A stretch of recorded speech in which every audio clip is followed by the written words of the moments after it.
So, in honour of Black History Month, they're coming to see me. See you soon. That was a short one. Everyone's here. See you on the other side. Amazing! Lots of new faces today. They offer, and to also learn their personal story about their ancestry, because we all come from somewhere, and each of us has their own individual story. And living here in London, we just need to get to know one another better. Sean's the photographer. He's a photographer. This is a professional photographer. That's great. So, That's great. Because I never actually get any content whenever I'm doing anything. I took pictures of you last year, but you wanted your own pictures. Remember? I'm always guilty of that. I can still not get used to having a camera follow me everywhere. I don't come from that kind of school of thought. I love sharing my work because I think that's what people want to see. So I'm always being told off for not doing enough videos. Anyway, my name is Cynthia Grafton-Holt, and I was born in the UK. My parents came here on Windrush. If most of you are familiar with the Windrush story. So my parents are the Windrush-generation. My parents are from Jamaica. Sadly, both of them are no longer with us.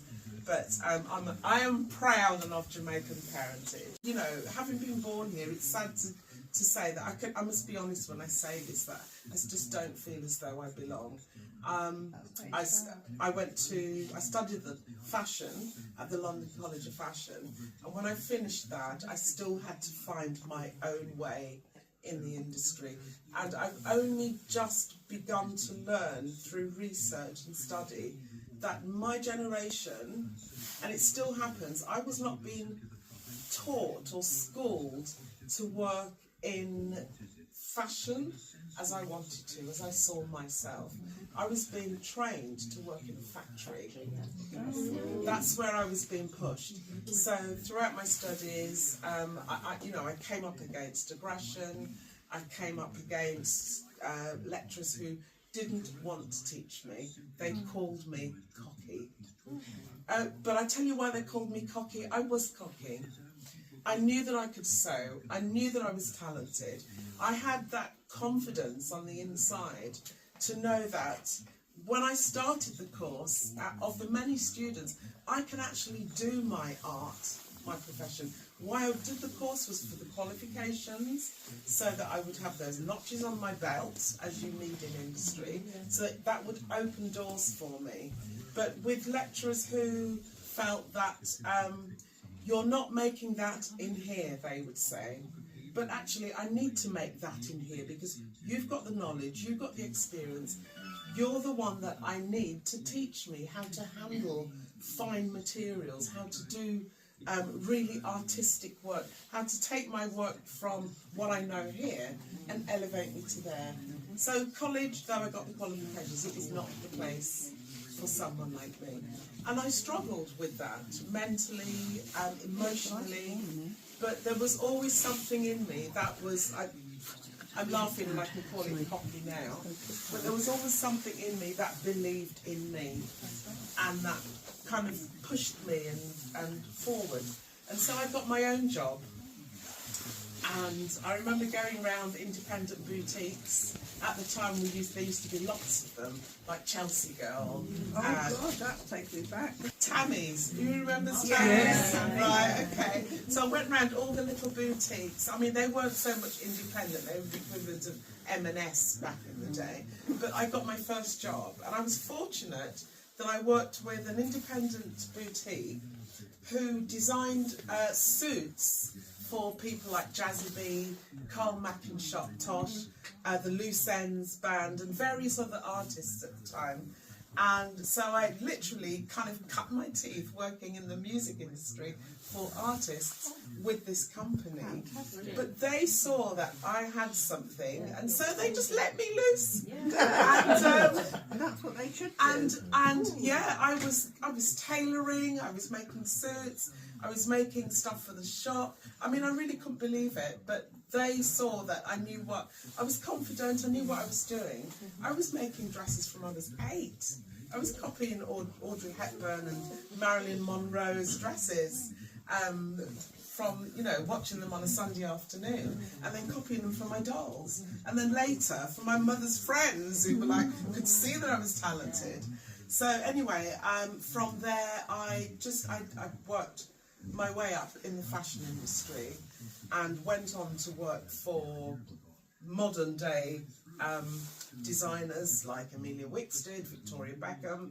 I've worked for Alexander McQueen, Jaeger, Mulberry, Burberry, all of those brands. Nicole Fahy, many of whom have closed today. Some are still going, but I've worked for all of them, and that kind of pushed me to another level of, do I continue to give all that I am in someone else's and somebody else gets the credit? So I decided to launch my own label and to do it for myself. It's been a massive learning curve, and I'm still learning. But I've been doing it long enough. I've never gone hungry. My daughter never went hungry. My grandchildren never go hungry, and I'm still here today.